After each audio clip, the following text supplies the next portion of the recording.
नमस्कार,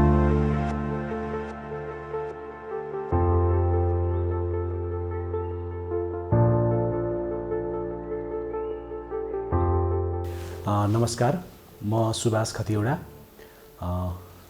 म नेपालमै छु र नेपालको सामुदायिक रेडियोमा सक्रिय छु। म अहिले चाहिँ सामुदायिक रेडियो धादिङको अध्यक्ष छु। विगत 2 दशकदेखि म सामुदायिक रेडियोमा संलग्न छु।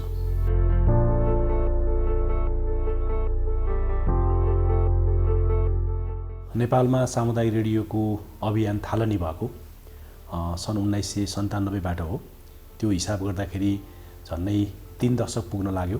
यो औपचारिक प्रसारण सुरुवात भएको नेपालमा रेडियो सगरमाथा नै त्यस्तो स्वतन्त्र र सामुदायिक चाहिँ प्रसारण माध्यम बन्न सक्यो। यो दक्षिण एसियाकै पहिलो स्वतन्त्र सामुदायिक प्रसारण हो र त्यस पछाडिको समयमा नेपालमा अहिले झन्डै 370 वटा सामुदायिक रेडियोहरू प्रसारणमा छन्।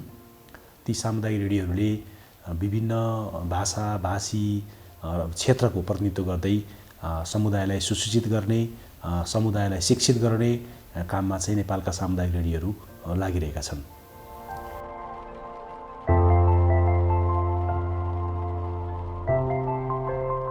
नेपालमा सामुदायिक सहभागिताको लागि, नेपालमा सामुदायिक सहभागिता सहितको प्रसारणको लागि चाहिँ समुदायले सामुदायिक रेडियो सञ्चालन गर्ने उहाँहरूले निर्णय गर्नुभयो। समुदायलाई सामुदायिक रेडियो प्रसारण गर्ने आवश्यकता पर्यो भने उहाँहरूले कि गैर सरकारी संस्था निर्माण गर्नु पर्यो सामुदायिक रेडियो सञ्चालनको लागि, कि उहाँहरूले सहकारी संस्था दर्ता गर्नु पर्यो।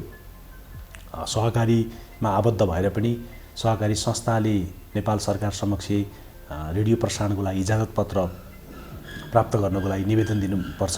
त्यो प्रक्रियागत रूपमा निवेदन दिनुपर्छ भने समुदाय चाहिँ गैर सरकारी संस्थामा संलग्न भएर उहाँहरूले सामूहिक रूपमा छलफल गरेर हामी सामुदायिक रेडियो सञ्चालनको लागि चाहिँ गैर सरकारी संस्था स्थापना गर्छौँ भन्नुभयो भने गैर सरकारी संस्था स्थापना गर्ने र त्यसपछि मात्रै नेपाल सरकार समक्ष त्यो गैर सरकारी संस्थाको नाममा इजाजतको लागि चाहिँ निवेदन दिने नेपालको अहिलेको प्रावधान चाहिँ त्यही नै हो।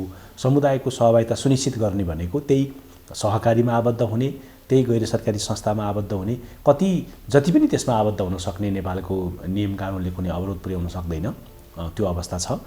र नेपालमा सामुदायिक रेडियो प्रसारणको लागि इजाजत प्राप्त गर्ने कुरा चाहिँ 62-63 को चाहिँ जनआन्दोलनभन्दा अगाडि अलिकति कठिन अवस्था थियो।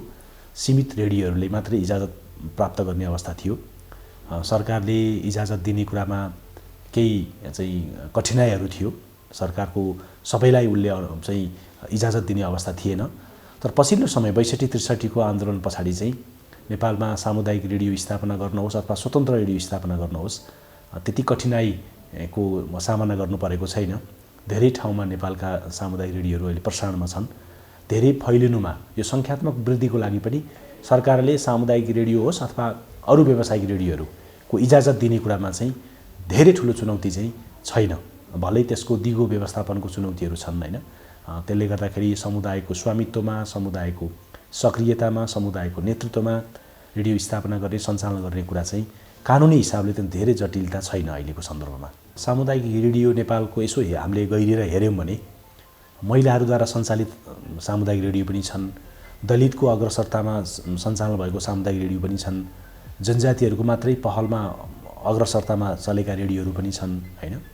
अब रेडियो चाहिँ कुनै पनि समुदायले रेडियो आफैमा चाहिँ रेडियोको इजाजत प्राप्त गर्नको लागि चाहिँ तपाईले कि गैर सरकारी संस्था चाहियो, कि कोअपरेटिभ चाहियो, कि तपाईले चाहिँ गैर नाफामूलक शैक्षिक संस्था हुनु पर्यो हैन। त्यो तीनटाले नेपालमा अहिले अभ्यास गरिरहेका छन् सामुदायिक प्रसारणको। तर समुदायको सहभागिता चाहिँ पहिला हामीले त्यो संस्थामै रेडियोको इजाजत जुन प्राप्त गर्ने मातृ संस्था हुन्छ त्यो संस्थामै उहाँहरू आबद्ध हुनु पर्यो। त्यो चाहिँ एउटा विषय छ।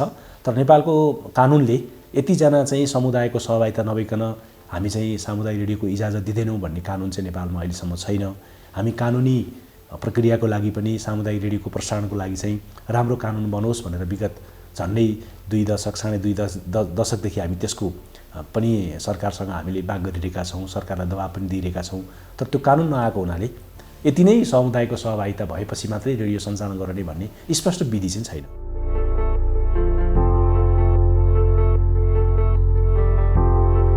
नेपालमा सामुदायिक रेडियो सञ्चालन स्थापनाको लागि चाहिँ समुदायकै पहल हुनु पर्यो, समुदायकै सक्रियता हुनु पर्यो, समुदायकै स्वामित्व हुनु पर्यो। त्यो एउटा पक्ष छँदैछ। र त्यो सँगसँगै सामुदायिक रेडियोको प्रक्रियाको लागि चाहिँ जस्तो तपाईँले सरकार समक्ष तपाईँले कुनै निश्चित समुदाय, भूगोलको समुदाय भनौँ हैन, नेपालमा धेरैजसो चाहिँ भूगोलमा आधारित सामुदायिक एफएम रेडियोहरू छन्, विषयवस्तुको रुचिको आधारमा होइन। एउटा निश्चित जोग्राफी, निश्चित भूगोलमा आधारित सामुदायिक रेडियोहरू नै हामीसँग छ।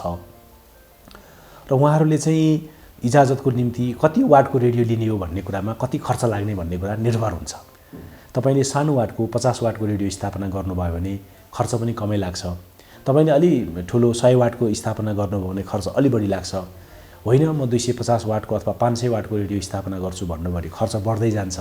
1000-2000 को म स्थापना गर्छु भन्नुभयो भने अझ खर्च बढ्दै जान्छ। त्यो चाहिँ नेपालको सरकारले नियम कस्तो बनाएको छ भने जति थोरै वाटको चाहिँ ट्रान्समिटर राखेर तपाईँले प्रसारण गर्ने हो त्यति नै कम शुल्क छ इजाजतको लागि पनि हैन। अनि वार्षिक नवीकरण, यसमा 2-3टा कुराहरू हुन्छन् खर्च। एउटा हामीले सुरुमा इजाजत लिँदाको हुन्छ, एउटा इजाजत पत्रको चाहिँ हामीले प्राप्त गर्दाको खर्च भयो, अर्को हामीले चाहिँ इक्विपमेन्टहरूको जुन प्रसारण सामग्रीहरूको लाइसेन्स लिँदाको खर्च भयो, अर्को चाहिँ वार्षिक नवीकरण गर्दाको खर्चहरू हुन्छन्। जस्तो तपाईँले 500 वाटको रेडियोको इजाजत लिनुभयो समुदायले भने त्यो चाहिँ सुरुको चाहिँ समयमा हामीले शुल्क त्यसको चाहिँ शुल्क तिर्नु पर्यो इजाजत पाउनको लागि हैन। सुरुमा इजाजत पाउनको लागि चाहिँ तपाईँले 500 वाटको रेडियो स्थापना गर्नुको निम्ति 1 लाख रुपैयाँ चाहिँ सरकारले शुल्क लिन्छ भने नवीकरणको निम्ति फेरि तपाईँले प्रत्येक वर्ष तपाईँले 50,000 रुपैयाँ चाहिँ तिर्नुपर्ने हुन्छ। त्यस्तो बाध्यकारी छ। त्योभन्दा तपाईँले माथि जानुभयो, अब 1000 वाटको म रेडियो चलाउँछु, त्योभन्दा माथि म 2000 चलाउँछु भन्नुभयो भने नवीकरण शुल्क पनि बढ्दै जान्छ र तपाईँको चाहिँ सुरुको इजाजत पाउने शुल्क पनि महँगो नै छ।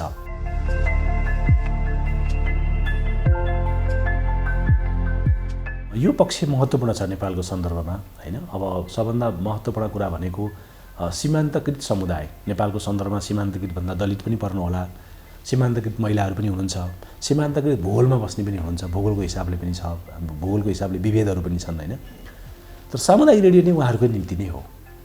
खास गरी भाषागत रूपमा पछाडि पारिएका समुदायहरू छन् हैन, जातीय हिसाबले पछाडि परेका समुदायहरू छन्, भूगोलको हिसाबले पछाडि परेको समुदाय छन्। उहाँहरूको आफ्नो भाषाको लागि चाहिँ रेडियो चाहिँ प्रभावकारी माध्यम हुनसक्छ। नेपालमा अब झन्डै 142वटा भाषाहरू बोल्छन् भनेदेखि सामुदायिक रेडियो भयो भने सानो सानो क्षेत्रमा पनि आफ्नो भाषामा बोल्न पाइयो होइन।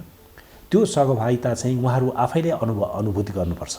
अरू कसैले रेडियो चलाइदिएर पहुँचवालाहरूले रेडियो स्थापना गरिदिएर पहुँचवालाहरूले आफ्नो अनुकूलतामा रेडियो सञ्चालन गरिदिने भन्दा पनि उहाँहरूलाई भित्रदेखि नै त्यो आवश्यकता महसुस भएर समुदायको नै सक्रिय सहभागिता भइदियो भने त्यो सञ्चालन प्रक्रियामा, सामुदायिक रेडियोको नेतृत्व चयन प्रक्रियामा, सामुदायिक रेडियोको ओनरसिप स्वामित्व चाहिँ ग्रहण गर्ने विषयमा उहाँहरूको महत्त्वपूर्ण चाहिँ भूमिका हुनुपर्छ।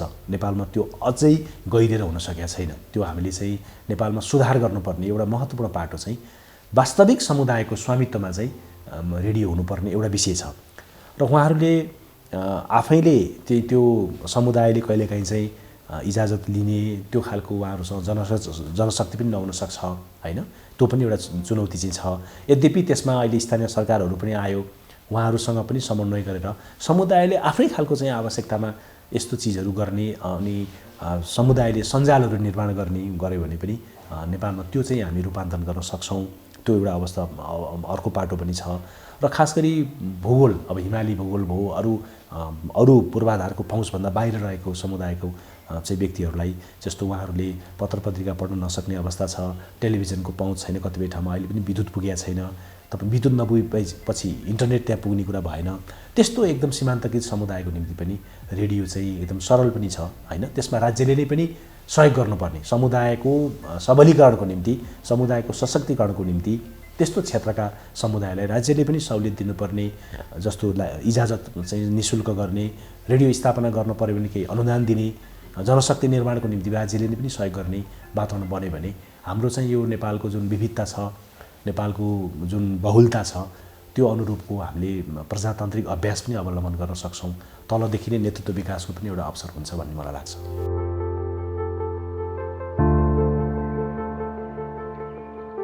नेपालमा कस्तो छ भने कानुनी हिसाबले सामुदायिक र व्यावसायिक भनेर छुट्याइएको छैन। सबैलाई एउटै शुल्क एउटै अवस्था छ। र रेडियोले फेरि अर्को चाहिँ शुल्क भनेको रेडियोले कुल कारोबारको हैन कुल आम्दानीको नभनौँ कुल कारोबारको 1% चाहिँ रोयल्टी शुल्क भनेर तिर्नुपर्छ सरकारलाई। जस्तो एउटा कुनै रेडियोले वर्षमा 30 लाखको कारोबार गर्यो भने उसले वर्षभरिको त्यो कारोबार गरेको 1% भनेको 30,000 रुपैयाँ चाहिँ सरकारलाई रोयल्टी भनेर तिर्नुपर्छ। हामीले चाहिँ यो चिज पनि हुनु भएन। समुदायले रेडियो चाहिँ घाटामा पर्छ तर यता शुल्क चाहिँ सरकारलाई तिर्नुपर्छ। नाफाको आधारमा बचतको आधारमा होइन कारोबार गरेकै आधारमा पनि तिर्नुपर्ने थियो। पहिला यो 4% थियो। हामीले नेपालका सामुदायिक रेडियोमा लाग्ने साथीहरूले हामी आन्दोलनमा म पहिला चाहिँ सामुदायिक रेडियो प्रसारक सङ्घ नेपालको अध्यक्ष पनि थिएँ। त्यो बेलामा नै हामीले चाहिँ सरकारसँग धेरै छलफल गऱ्यौँ र त्यो चाहिँ 1% मा अहिले झरेको छ।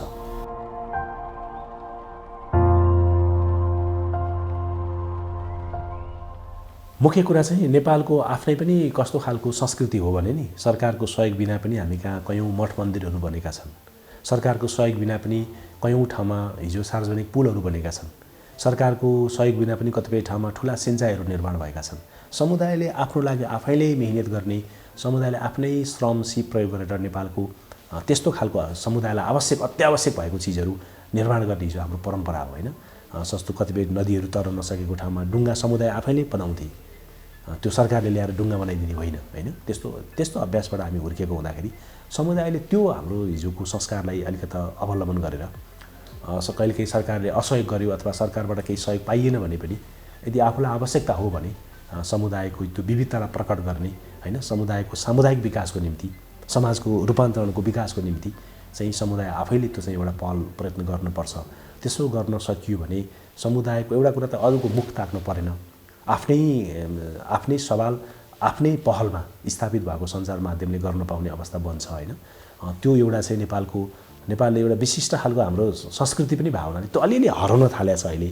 खालि डोनर एजेन्सी खोज्ने, सरकारको सहयोग माग्ने त्यस्तो खालको चाहिँ छ। अनि कसैले ठुलो खालको सहयोग गर्यो भने उसले त्यो सहयोग सँगसँगै केही रिटर्न पनि खोज्ला, केही उसका स्वार्थहरू पनि होलान्। तर त्योबाट बचेर समुदायले नितान्त एकदम अर्ग्यानिक खालको एकदम चाहिँ त्यो आफ्नो आवश्यकतामा आधारित भएर रेडियो चलाइदिनु भयो भने चाहिँ स्थापना गर्ने, सञ्चालन गर्ने सुरुदेखि नै त्यो खालको एउटा लोकतान्त्रिक खालको परिपाटी बनाउनु पर्ने चाहिँ नेपालको जुन युनिक खालको छ हाम्रो देशको स्थिति त्यो चाहिँ जरुरी देख्छु मैले पनि।